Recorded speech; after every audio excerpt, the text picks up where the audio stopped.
নমস্কার, আরও একটি নতুন ভিডিওতে আপনাদের সবাইকে জানাই স্বাগতম। তো অত্যন্ত গুরুত্বপূর্ণ একটি অফিসিয়ালি আপডেট। অবশেষে আয়ুষ্মান ভারতের কিন্তু অ্যাপ্লিকেশন ফর্ম পাবলিশ হয়ে গেল। তো এই ফর্মটা আপনারা ফিল করবেন এবং এই ফর্মটা আপনাদের বাড়ির কাছাকাছি যে জনকল্যাণ শিবির বসবে সেখানে কিন্তু আপনাদের জমা করতে হবে। অর্থাৎ সেটা বিডিও অফিস হোক বা জেলা পরিষদের অফিস হোক, সেখানে কিন্তু আপনাদের সমস্ত ডকুমেন্টস এই অ্যাপ্লিকেশন ফর্মের সাথে অ্যাটাচ করে আপনাদের কিন্তু সেখানে সাবমিট করতে হবে। তো এই অ্যাপ্লিকেশন ফর্মটা আপনারা কীভাবে ফিল করবেন, কী কী ডকুমেন্টসের সাথে অ্যাটাচ করতে হবে, সমস্তটাই জানাবো। এবং পাশাপাশি জানিয়ে রাখি, এখানে এই যে জনকল্যাণ যে শিবিরটা হবে, সেই শিবিরটা কিন্তু হবে 15ই জুন থেকে 16ই জুন এবং 17ই জুন। 15ই জুন, 16ই জুন এবং 17ই জুন কিন্তু এই জনকল্যাণ শিবির বসছে আপনার বাড়ির কাছাকাছি বিডিও অফিসে অথবা জেলা পরিষদের অফিসে। আপনারা একটু খবর নেবেন পঞ্চায়েত, ঠিক আছে, সে সমস্ত জায়গা থেকে আপনারা কিন্তু আপডেট পেয়ে যাবেন। তো 15ই জুন অর্থাৎ আগামীকাল থেকে কিন্তু আপনাদের এই ফর্ম ফিল হবে এবং সমস্তটা কিন্তু জমা নেওয়া হবে। এবং এর সাথে সাথে কিন্তু আরও যে 55টি যে প্রকল্প রয়েছে, প্রত্যেকটা প্রকল্পের জন্য কিন্তু আপনাদের ফর্ম কিন্তু ফিল হচ্ছে, ঠিক আছে। এই জনকল্যাণ শিবিরে কিন্তু আপনারা জমা করতে পারবেন। তো আগামীকাল থেকে সেই সমস্ত কাজগুলো কিন্তু আপনারা কাল থেকেই কিন্তু করতে পারবেন। তো চলুন এই ফর্মটা আপনারা কীভাবে ফিল করবেন সমস্তটা পরপর আমি স্টেপ বাই স্টেপ দেখিয়ে দিচ্ছি। তো দেখুন, এখানে বলা হচ্ছে Ayushman Bharat Pradhanmantri Jan Arogya Yojana form for new enrolments West Bengal. এবং ডান দিকে এখানে দেখুন ডেট দেওয়া রয়েছে, যেদিন এই ফর্মটা আপনারা জমা করবেন বা সাবমিট করবেন সেই ডেটটা কিন্তু এখানে দিতে হবে। পরবর্তী দেখুন, এখানে বলা হচ্ছে বেসিক বেনিফিশিয়ারি ডিটেলস, অর্থাৎ যে আবেদন করছে তার কিন্তু ডিটেলসটা এখানে ফিল করতে হবে। তার জন্য তার আধার নাম্বারটা কিন্তু এই ঘরটায় বসাতে হবে এবং অ্যাপ্লিক্যান্ট নেম অর্থাৎ যে আবেদন করছে তার নামটা কিন্তু এখানে দিতে হবে। এবং তারপর হচ্ছে রেশন কার্ড এবং তার কিন্তু রেশন কার্ডটা এই ঘরটায় দিয়ে দিতে হবে। ওকে, পরবর্তী রয়েছে ক্যাটাগরি। ক্যাটাগরি এখানে রেশন কার্ডের যে ক্যাটাগরি সেটা কিন্তু বলেছে কোন ক্যাটাগরির রেশন কার্ড ওনার কাছে আছে, সেই রেশন কার্ডের ঘরটাতে কিন্তু টিকমার্ক করতে হবে। তো সেটা AAY হতে পারে, SPHH হতে পারে, PHH হতে পারে অথবা RKSY1 হতে পারে। তো যেটা আপনাদের এর মধ্যে যে কার্ডটা রয়েছে অবশ্যই সেই ঘরটাতে আপনারা টিকমার্ক করে দেবেন। পরবর্তী পর্যায়ে আসি, এখানে বলছে আধার লিঙ্কড মোবাইল নাম্বার, অর্থাৎ যে আবেদন করছে তার কিন্তু আধার লিঙ্ক মোবাইল নাম্বারটা কিন্তু এই ঘরটাতে বসিয়ে দিতে হবে। তারপরে কিন্তু এখানে জেন্ডার দিতে হবে, মেল না ফিমেল সেই জেন্ডারটা এখানে বসাতে হবে। তারপরে রয়েছে ডেট অফ বার্থ, তার কিন্তু ডেট অফ বার্থটা এই ঘরে দিতে হবে, ডেট মান্থ এবং ইয়ার হিসেবে পরপর কিন্তু লিখে দিতে হবে। পরবর্তী চলে আসি, ফুল অ্যাড্রেস কিন্তু এখানে ফিল করতে হবে। Full address, house, street, village, ward সেই হিসেবে কিন্তু আপনাদের ফিল করতে হবে। অর্থাৎ এই ফর্মটাতে কিন্তু আপনারা যারা গ্রাম অঞ্চল থেকে আবেদন করছে আপনারাও কিন্তু আবেদন করতে পারবেন এবং যারা শহর অঞ্চল থেকে আবেদন করছে তারাও কিন্তু এখানে আবেদন করতে পারবেন, ঠিক আছে। তো সবার জন্য কিন্তু এই ফর্মটা রয়েছে, সেই হিসেবে কিন্তু ফিল করবেন। তো গ্রাম থেকে যদি আবেদন করেন ভিলেজ, তারপর হচ্ছে পোস্ট অফিস, তারপরে PS পুলিশ স্টেশন, তারপর হচ্ছে ডিস্ট্রিক্টটা কিন্তু অলরেডি এখানে লেখা আছে। ডিস্ট্রিক্টটা আপনারা এখান থেকে ফিল করবেন। ডিস্ট্রিক্ট রয়েছে, এখানে ব্লক রয়েছে এবং গ্রাম পঞ্চায়েত রয়েছে, পরপর আপনারা কিন্তু এখানে ফিল করবেন। আর যদি আপনারা শহর অঞ্চল থেকে হয়ে যাবেন সেক্ষেত্রে ওয়ার্ডের নাম্বারটা দেবেন, ঠিক আছে। এইভাবে কিন্তু আপনারা সেইভাবে কিন্তু ফিলটা করবেন অ্যাড্রেসটা। তারপর হচ্ছে ফ্যামিলি হেড মেম্বার, অর্থাৎ এখানে ফ্যামিলির হেড কি আছে, যে হেড হচ্ছে তার নামটা কিন্তু দিতে হবে, অর্থাৎ ফ্যামিলির হেড। অর্থাৎ এখানে আপনি মনে করেন আপনি যে ফ্যামিলি যে হেড রয়েছে তার ছেলে আবেদন করছেন বা তার অন্য কেউ আবেদন করছেন, সেক্ষেত্রে তার ফ্যামিলির হেডের নামটা কিন্তু এখানে দিতে হবে, অর্থাৎ তার বাবার নামটা কিন্তু এখানে দিতে হবে। তারপর হচ্ছে টোটাল ফ্যামিলি মেম্বার, অর্থাৎ সেই ফ্যামিলিতে টোটাল কতজন আছে, সেটা 5 জন হতে পারে, 6 জন হতে পারে, ঠিক আছে, সেটা কিন্তু এখানে লিখে দিতে হবে। তারপরে প্যান কার্ড নাম্বার, তো এখানে প্যান কার্ড নাম্বারটা কার দিতে হবে, যে এখানে বেনিফিশিয়ারি অর্থাৎ যে এখানে আবেদন করছে তার প্যান কার্ড নাম্বারটা কিন্তু এখানে দিতে হবে। পরবর্তী পর্যায়ে চলে আসি ইলেকট্রলস ডিটেলস। এখানে বলা হচ্ছে ইফ অ্যাবাভ 18, তো এখানে বলা হচ্ছে এপিক নাম্বার, অর্থাৎ যার বয়স এখানে 18 বছর হয়ে গেছে তার কিন্তু এখানে যে ভোটার আই কার্ড রয়েছে তার নাম্বারটা কিন্তু এই ঘরটায় দিয়ে দিতে হবে। তারপরে এসি মেম্বার, অর্থাৎ এখানে অ্যাসেম্বলি কনস্টিটিউয়েন্সি যেটা রয়েছে বিধানসভা, তার নামটা কিন্তু এখানে দিতে হবে। পার্ট নাম্বারটা এখানে দিতে হবে, পার্ট মানে অংশ নাম্বারটা, এবং তারপর সিরিয়াল নাম্বার অর্থাৎ ক্রমিক নাম্বারটা দিতে হবে। এগুলো আপনারা কিন্তু পেয়ে যাবেন যখন ভোট হলো, ভোটের আগে কিন্তু নির্বাচন কমিশনের তরফ থেকে কিন্তু একটা স্লিপ দিয়েছিল, VIS স্লিপ, ভোটার ইনফরমেশন একটা স্লিপ কিন্তু দিয়েছিল। সেখানে কিন্তু সমস্ত ডিটেলসটা রয়েছে, অর্থাৎ এই পার্ট নাম্বার থেকে শুরু করে সিরিয়াল নাম্বার বা ক্রমিক নাম্বার সমস্তটাই কিন্তু রয়েছে।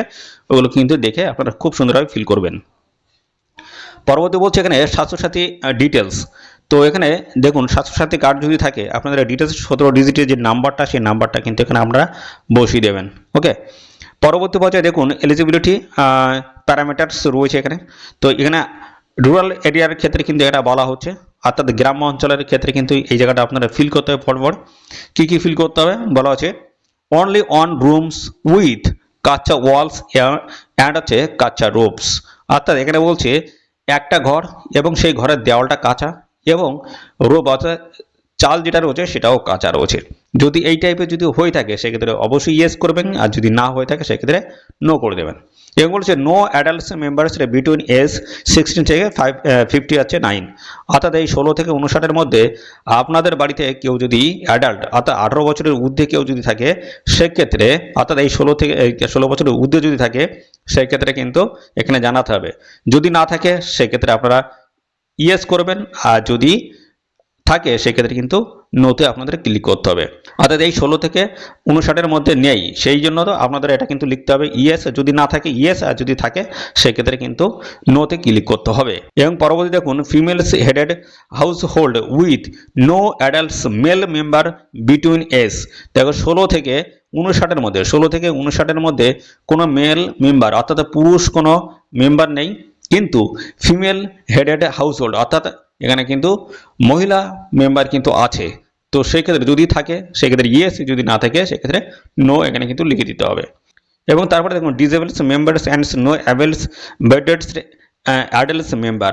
অর্থাৎ এখানে যেটা বলছে যদি ফ্যামিলিতে ভারসাম্য অর্থাৎ মানসিক ভারসাম্যহীন যদি কোনো ক্যান্ডিডেট থাকে অ্যাডাল্টস সেক্ষেত্রে কিন্তু ইয়েস করতে হবে, যদি না হয়ে থাকে না থাকে তাহলে সেক্ষেত্রে কিন্তু নোতে ক্লিক করতে হবে। পরবর্তী রয়েছে এসসি এসটি হাউস হোল্ড। যদি এসসি এসটি কোনো হাউস হোল্ড যদি কেউ থাকে সেক্ষেত্রে ইয়েস, যদি না থাকে সেক্ষেত্রে no. Landless households deriving major parts of theirs incomes from manual casuals labour. তো দেখুন এখানে বলা হচ্ছে manual casuals labour major part যদি হয়ে থাকে অর্থাৎ ল্যান্ডলেস যদি হয়ে থাকে অর্থাৎ ভূমিহীন হয়ে যদি হয়ে থাকে সেক্ষেত্রে ইয়েস, আর যদি না হয়ে থাকে সেক্ষেত্রে কিন্তু নোতে লিখতে হবে। পরবর্তী ডিস্টিটিউটস লিভিংস অন দ্য আর্মস। অর্থাৎ এখানে যারা বলা হচ্ছে ভিক্ষাবৃত্তি যদি আপনারা কেউ যদি করে থাকেন, ভিক্ষাবৃত্তি যদি করে থাকেন সেক্ষেত্রে ইয়েস, যদি না হয়ে থাকে সেক্ষেত্রে নো। এবং পরবর্তী দেখুন বলা হচ্ছে ম্যানুয়াল সার্ভেন্টস ফ্যামিলিস। অর্থাৎ এখানে বলা হচ্ছে মলমূত্র পরিষ্কারকারী যারা তারা যদি হয়ে থাকেন অর্থাৎ তাদের মধ্যে কেউ যদি হয়ে থাকেন সেক্ষেত্রে ইয়েস, যদি না হয়ে থাকে সেক্ষেত্রে নো। প্রিমিটিভস tribals groups. অর্থাৎ এখানে সাঁওতাল গোষ্ঠীর অন্তর্ভুক্ত যদি হয়ে থাকেন সেক্ষেত্রে এখানে আপনার এখানে ইয়েস অথবা নোতে ক্লিক করতে হবে। তারপর হচ্ছে লিগালি রিলিজড বন্ডেড লেবার। অর্থাৎ আইনগত মুক্তিপ্রাপ্ত ঋণদার যদি হয়ে থাকেন সেক্ষেত্রে ইয়েস, আদারওয়াইজ নো করলে কিন্তু এখানে হয়ে যাচ্ছে।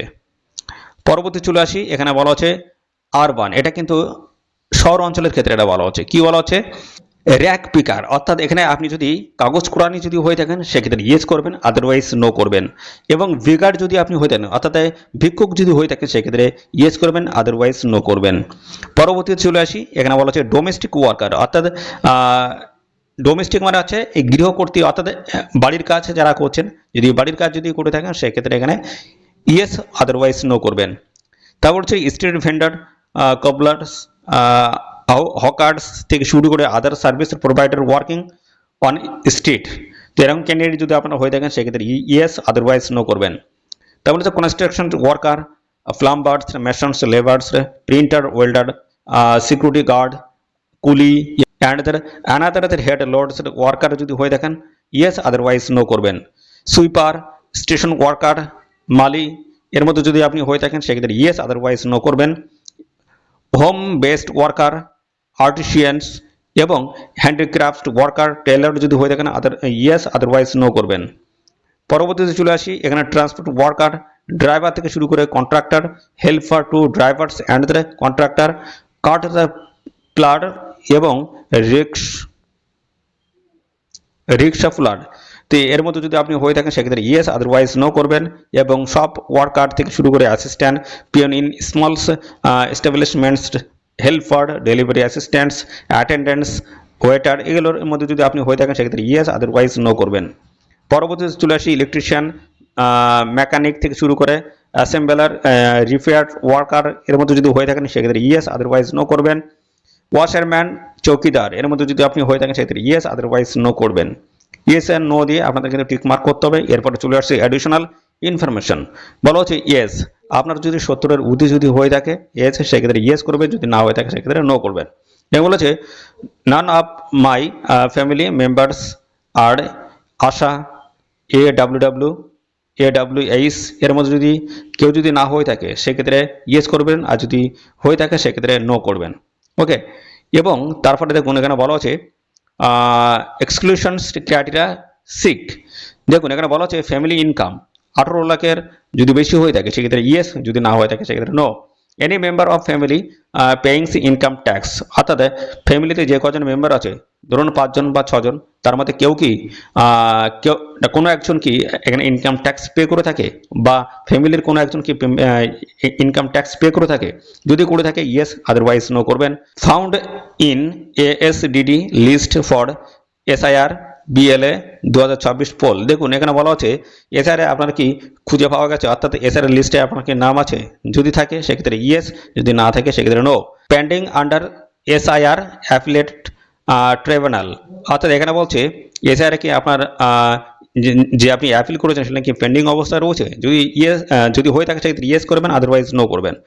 পেন্ডিং CA অ্যাপ্লিকেশন, আপনার কি CA-তে অ্যাপ্লিকেশন করেছিলেন সেখানে কি পেন্ডিং আছে, যদি পেন্ডিং হয়ে থাকে সেক্ষেত্রে ইয়েস করবেন, আদারওয়াইজ নো করবেন।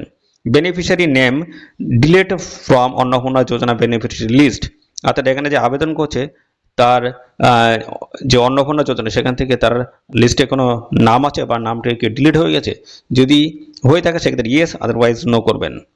পরবর্তী রয়েছে একটা ডিক্লারেশন কন্টেস্ট রয়েছে বেনিফিশিয়ারির, এখানে কিন্তু এই গটাতে টিকমার্ক করতে হবে। এখানে দেখুন সিগনেচার অথবা লেফট থাম্ব ইমপ্রেশন দিলে কিন্তু হবে।